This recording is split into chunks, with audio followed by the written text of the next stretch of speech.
Ayun. So, good evening guys. Ngayon po ay Friday, January 16, 2026 at namula yung index natin. So, nag-profit taking siya ng konti dito sa mga blue chips kasi nag-drop tayo ng negative 0.35%. Pero nandito lang tayo dito sa malapit sa 6,500 ng index. So, nag-close tayo 6,464.67. So, maganda meron pa rin tayong net foreign buy na 377 million. So, ang tansya ko, yung foreigner sa market is nasa 4.3 billion. Ayan. So, bullish pa rin yung market natin. Pero yung pag-usapan natin, medyo mix yung yung galawan dito. So, kung makita mo, ang pinakauna sa index sa galawan natin is si Bloomberry. So, ano kayong catalyst na ito? Nabasa ko lang na news sa kanya, yung parang loan niya yan. Nagkaroon siya ng mga loans. So, nakatanggap siya ng mga loan, pambayad niya ng mga utang niya. So, yun. Hopefully, good sign para kay Blueberry kung start man ng kanyang reversal. So, siya yung nauna sa lista natin. Okay, so sa global market, yung mining stocks pala natin, hindi masyadong gumalaw for today. Kahit na maganda pa rin naman yung global prices ng mga nickel, gold na yan. Pero dito sa market natin, medyo profit taking siya. So sa global market, kagabi, maganda yung closing na US market natin. Tapos yung futures, parang malakas ulit yung futures na market sa US. So most likely baka magberde ulit yung galawan nila. Tapos sa European stocks, mapula. Tapos Asian markets, medyo mix yung kanilang galawan. Tapos sa crypto natin, nasa 94K lang si Bitcoin. So medyo mapula yung mga nakikita ko na na percentage. So baka may pullback tayo over the weekend sa mga cryptos natin. Yung laga natin si Sol nasa 143. Okay? So balik ako dito sa market. Bloomberry po yung pinakauna na winner natin si Plasma Pula na naman. So nag-up siya ng 8.53%. Pero umabot to ng alam ko 12% pinakamataas ni Bloomberry kanina. Tapos si Oldie, yan, binalikan niya yung galaw niya. Si Home, nag-drop yata si Home Silipin natin. So nag-close siya ng 6.38%. So congrats kung meron kang Oldie. 551K net foreign buy. BSC, so di ba yung sukat natin, laki ng pwede niyang habulin. So nag-up siya ng 4.48% and meron siyang 168K net foreign sell. Si Bell, ayan, first time ulit natin makita, nag-up siya ng 3.73%. Meron siyang 400K net foreign buy. Tapos si FNI pullback muna. Nag-negative 3.7%. Meron siyang 83K net foreign buy. At si Plus, mahina talaga. So yung nakita natin last time na 70 million na net foreign buy, parang trap lang siya. So drop siya ulit 3.66% and meron siyang 171 million na net foreign sell. Kulilat pa rin si Plus. Okay, so yun po yung mga pag-usapan natin. Disclaimer ulit sa mga bago sa channel natin. As usual, yung ating review is for educational purposes lamang po. So wag mong gagamitin to as a reason para mag-buy, sell, or hold ng stocks. Meron po kasing risk na involved sa market. Due diligence na lang po ako ng stocks yung gusto mong bilhin. And follow mo lang po ako dito sa ating Palabi Trader na YouTube channel. Subscribe ka lang para updated ka sa reviews or kung gusto mo join ka dito sa trading community natin. So, andito yung mga kasama natin sa bandang baba. Tapos okay, so okay, yung mga views natin, okay naman kahit papano. Company reviews, mga sample trades sa market, basic indicators, technical analysis, fundamentals risk management. So, weekends help po. Yung mga nag-aaral, so aral na lang tayo over the weekends. And then, yung mga basic learnings natin sa markets. Okay? So, sa crypto, follow mo na lang po ako dito sa ating Palabi Trader Crypto ko to. So, meron tayo for review na isang video. So, tingnan natin, baka next week natin i-post. So, mga cryptos, pinag-uusapan natin dyan. Social media, Facebook account na Fluffy Trader para updated ka sa mga posts natin or dito sa Facebook page. Tapos sa Bodegi Peak, yung mga articles natin sa local market, yung mga luma. Tapos sa Twitter, hindi ko pa nakita yung pinakasama rin Late yata naglabas si Philippine Stock Exchange. So tignan ko lang baka meron na siyang news. Hindi ko kasi makita yung yung pinaka-summary niya. Ayan. Ito na yan, di ba? O, January 16. Okay, so repost natin to. Ba't kaya hindi lumabas kanina? So tapos balik tayo dito. And refresh natin siya ng konti. Okay. Next week kaya, ganito pa rin yung galaw ng market natin. So overbought overbought pa rin karamihan ng mga stocks kasi natin. So watch out na lang. Okay, so ito yung pinaka-summary natin for today's trading. May na yung mining. Negative 1.69%. Services nag-drop. Negative 1.74%. And ang nagberde lang dito is si property. Rather financials, nag-up siya ng 0.52%. Pero maliit din lang naman. So karamihan, bumagsak pa lang ngayon. So 377 million net foreign buy. So nandiyan pa rin po yung mga foreigners. Hopefully masustain yung current 6,400 level natin. Okay? So Losyotan back Macro Asia. Parang pumitik yata ito kanina. To build 400 million aviation headquarters in Parañaque. Laki niya, no? 400 million. PhilWeb Han Casino Tandem for online platform. So, yan po yung napapagalaw sa kanya. Si BSC naman, bakit siya pumipitik? Awarded GIA for contract for Negros Occidental Solar Plan. Okay, speaking of solar, nalala ko tuloy si SPNEC. So, hindi pa malinaw, no? So, mag-a-appeal daw sila. Coal contract with SEC. Ito naman, si Pool. Si SEC under study. Ayan. So magre-renew, mag-expire kasi sila by 2027. Okay. So Cebu full year passengers. So maganda yung pinapakita niya plus 9.5%. So tignan na lang natin paglabas ng earnings. Bloomberry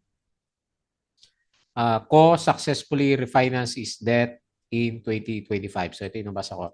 Through 72 billion and 40 billion syndicated facilities maintaining a consolidated cash balance of 29 billion as of September 2025 to support its expansion goals. Okay? So 6.4 yung closing. Telecom sector is sluggish daw, sabi ni Cole. Noon break. So bloom talaga yung nangunguna sa mga blue chips, mga big caps to. Mga big caps si Manila at nandiyan din kasi. So Bloomberry 8.5% kanina, first up, Jollibee 2.3%. And then si SM is 1.27%. Okay? So Macro Asia subsidiary commences construction of new Macro Asia Aviation Services headquarters in Parañaque City. Okay? So ito yung pinaka blue chips. O SCC nagberde Good news pala yun sa kanya. So plus 2.35%. Saglit, anong oras to? Alas 12, first half.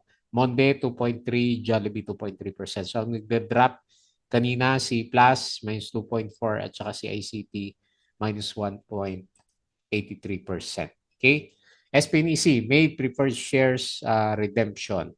Hindi ko napansin kung umakyat yung price action ni SPNEC. Jollibee, Chowking, and Mang Inasal continued to uh, contribute significantly para sa earnings ni Jollibee natin. Share buyback, OPM Fruit, at saka si Meg. Tapos yung US market is good close naman. Tapos mamaya parang good opening sila. Kasi yung futures ulit is maganda po siya. Okay? So patalasas ulit yung mga student guide sa trading sa market. Sali lang po kayo dito sa Patreon channel po natin. Okay? So double check mo na lang. Tapos tingin tayo dito sa index. So hindi naman siya hindi siya nag-pullback. Mukhang malakas yung index natin, 4 billion kasi yung pinaka-support. Ayan. So okay, then good sign. May potential pa na magstay sa overbought condition yung index kasi nandiyan naman yung foreigners, lumalaban pa rin sila. So, tsaka maliit lang yung drop Negative 0.35%, 6.4. So, uptrend.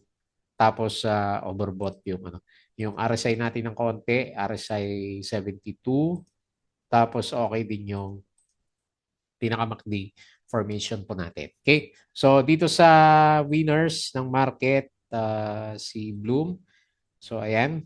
Nauntog siya ng konti. So, pero good sign. Laki ng volume niya.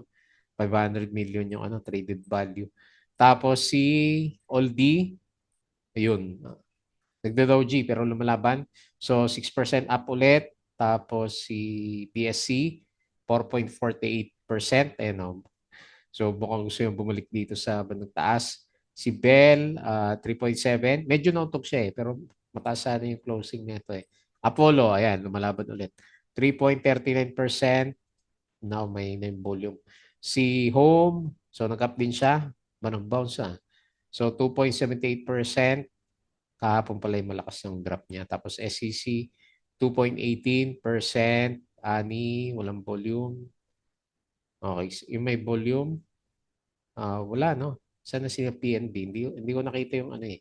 Ang galawan. Tapos si Monde is 1.34% nag-Dow G yung kandila niya. Okay? So based dito sa mga losers naman, LCU na una.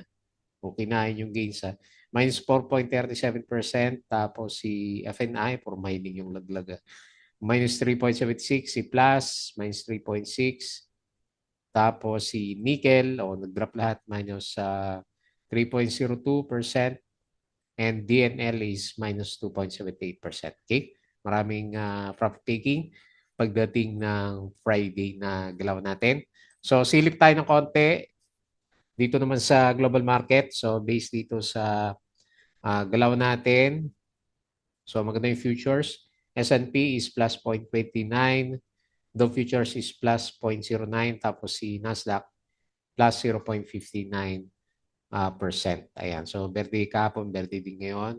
European stocks, lumalaban na, no? Pero mix. Tapos sa Asia markets, mix din siya. Ayan. Pero parang mas marami yung berde pa rin, no? Okay. So, mas marami ng konti.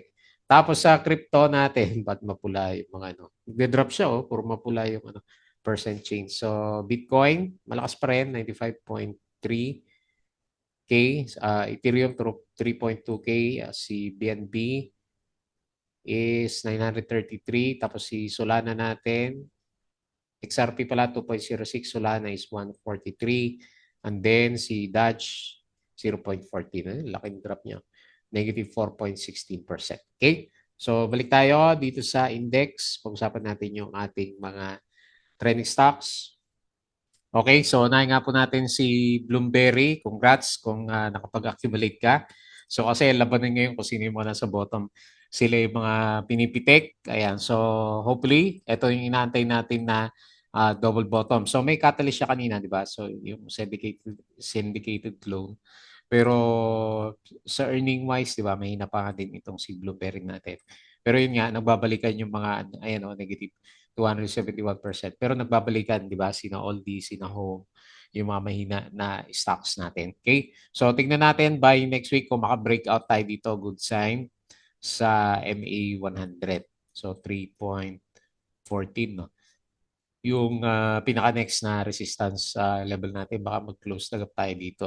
May maliit pala tayong gap dito sa ano, bandang kaliwa.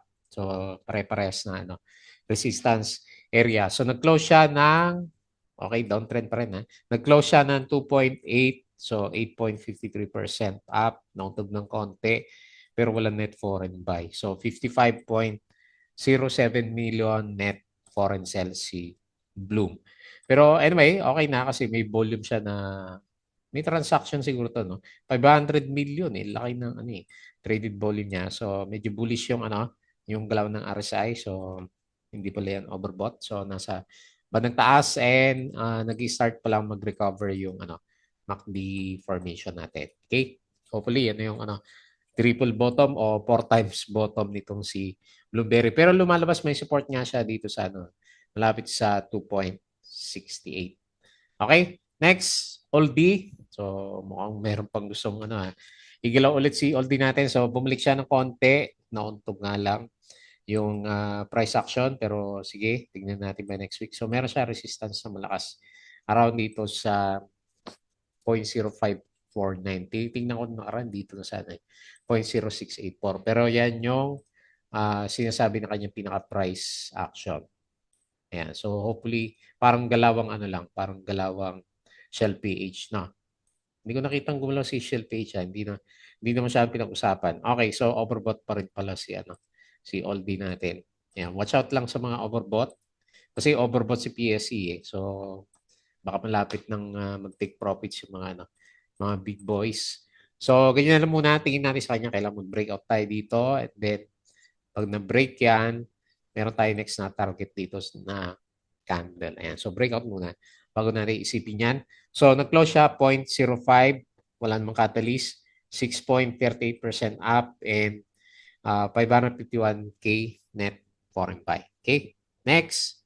So, hindi, sige, silipin natin si, ano, si Home. Ano ba nangyari kay Home? Naiiwan kasi ito eh. Oh, lumaban din si, ano, si Home pala. Okay? So, next, BSC, Basic Energy. Ano, abot ba dito sa, ano, nagtaas? So, currently, nasa, oh, sige, dito na lang. Yung pinaka-next na resistance. Ayan, pwede. Ayan. So, around 0.1510. So, may tendency nga si, ano, BSC na bumalik dito sa, ano, sa previous peak natin. Hopefully, ayan. So, anyway, malayo pa naman yan. So, dito muna tayo titingin sa malapit na resistance na 0.1510. So, overbought din. Ayan. So, watch out na lang. Mukhang lahat na. Overbought na. Hindi ka pa rin ba nagtitipi? Ayan. So, nag-close siya 0.14. Nasa yung support? Ang support natin is dito. Okay. 4.48% up and 168K net foreign sell. Okay. Next, Bell. Parang same din. Same ang galawan. Ayan. Kailan medyo nauntog. Ginaya din niya yung untog dito noong December 2. So, ito na lang muna. Pinaka-guide natin, 1.49. So, lumalaban naman yung ano, price action. Pagdating sa earnings, meron naman siyang earnings. Kaya lang nag-drop yung earnings niya. Okay? So, hindi naman negative yung earnings. So, tingnan natin kung mabuhay. Ayan. O, nasa baba din si, ano, si Bell kasi pumitik kanina. So, 3.73% up. Close 1.39 and 441K net foreign buy. Ayan. O, mukhang okay lahat ng setup niya, ano, ni Bell. Next. So, profit taking, yung mga mining stocks. Bakit kaya yung global prices hindi naman bumagsak? So, meron tayong babalik pa ba to sa ilalim? Kasi gagamitan ko Fibonacci eh. Pero anyway, visible naman yung support natin dito sa ano, 1.7. O kung best case scenario, so meron siyang bibisitahin dito malapit sa MA20. So ang tendency natin is more muna sa retest ng support. Ayan. So yun na lang muna pinaka-range na. O ito yata pinaka-range natin. No? Ito pala pinaka-range natin. So sasakto sa MA20 kapag ano, nag-pullback siya. Okay? Ayan. So, nag-pullback na yung overbought natin pero mataas pa rin, no? RSI 63 and nag-ano na, pullback na rin yung itsura ng MACD formation. So, nag-close si Global Ferrit Nickel 1.79 up siya, down siya 3.76% and meron siyang 83K net foreign buy. And then lastly, yung paborito na marami dati, Plus, nanganganib talaga si Plaza. Ayan. So, magre-retest yata ulit ng support. Kasi malakas yung ano niya eh. So, 13.8 pa rin yung titignan natin. Malakas pa rin yung net foreign sell niya, no? So, downtrend. Downtrend, no? Downtrend. Okay. So, mahina si Plus. Walang catalyst. Okay. So, RSI medyo mahina. May earnings naman siya 1.7 kaya lang nag-drop. Okay, nabulabog ng ano session sa ano sa government. Okay, anyway, ganun talaga. So 15.8 yung close, minus 3.66. Ayun, laki. 171 million net foreign sell.